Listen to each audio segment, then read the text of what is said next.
It's the cutthroat first semi-final, and Geelong tackles Melbourne for a place in the preliminary final at the MCG. The Cats have had a hard week after their capitulation last week against Essendon, and this afternoon they're out to show their true colours. Can Malcolm Blight get them up, or will it be mothballed? Melbourne, by contrast, showed a tough finals exterior last week by tipping out Collingwood, and a repeat of that form will make it difficult for the Cats. Knockout football from the MCG.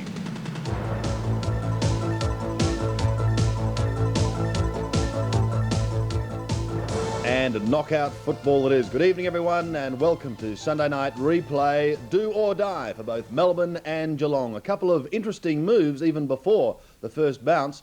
Geelong, on the interchange bench, had two of their key players and Brownlow medal favourites. I'm speaking about Bairstow and Couch, both starting on the bench. There was light rain falling over the MCG earlier this afternoon. On the bench for the Demons were Yates and Ricky Jackson. In the commentary position, 4-7 were Peter Landy, Ian Robertson and Don Scott. Let's get straight to the action, and there's plenty of it right from the opening bounce. First quarter of the 1989 first semi-final.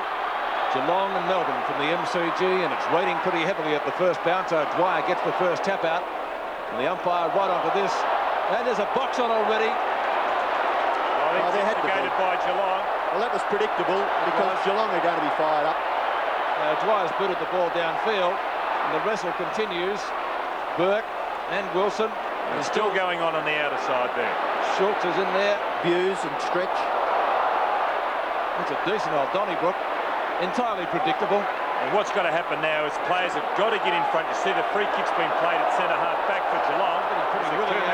Goes on, but the umpire will pick out technical freeze. In fact, he's bounced the ball. The play's continuing, and so is the fight.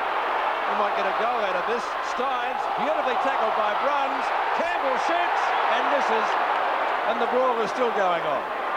Well, actually, had Melbourne kicked a goal, then it would have gone against Geelong. The emergency umpire's out there. I wouldn't be surprised if a few numbers have been taken. That'll be the last thing that either side would want, especially the winner of today's game. Mark is taken by Hamilton for Geelong. Hamilton from half-back, looking for Bruns. Wilson in the road. Bad kick. Could prove costly. Wilson at centre field to put Melbourne deep into attack again. Short pass. On a lead was Bennett. He would have been well within kicking distance. Unfortunately for him, wasn't able to take the grab. Oh, solid stuff from Dersma.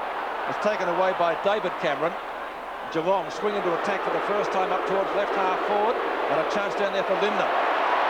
The bounce favours Grinter. Oh, he's met solidly there by Stoneham. Good play, Barry Stoneham. And the umpire very quick on the scene. Lindner's taken out Johnson. You see Johnson on the bottom. And Don, this was very predictable with the build-up about Geelong's Well, Ian, if they're going to do it, it's the best time to do it right at the start now. Let's get it over and done with, because there's going to be about another 90 minutes of football. The umpire has called play on, and Alan Johnson runs away from half-back for Melbourne. There's a bit of a dust-up, still behind play, but Johnson, no-nonsense stuff. Up towards half-forwards, a free kick to Melbourne. It's going to the big ruckman, O'Dwyer. There's another fight down there. There's a tackle by Flanagan on Steins. You can see there Hocking taking his eye off the ball, and obviously Geelong are going out with one thing in mind, and that's to rough Melbourne up. So Steve O'Dwyer has the football about 40 metres from goal. Questionable distance for the big fellow. Pretty determined. He hooks the kick.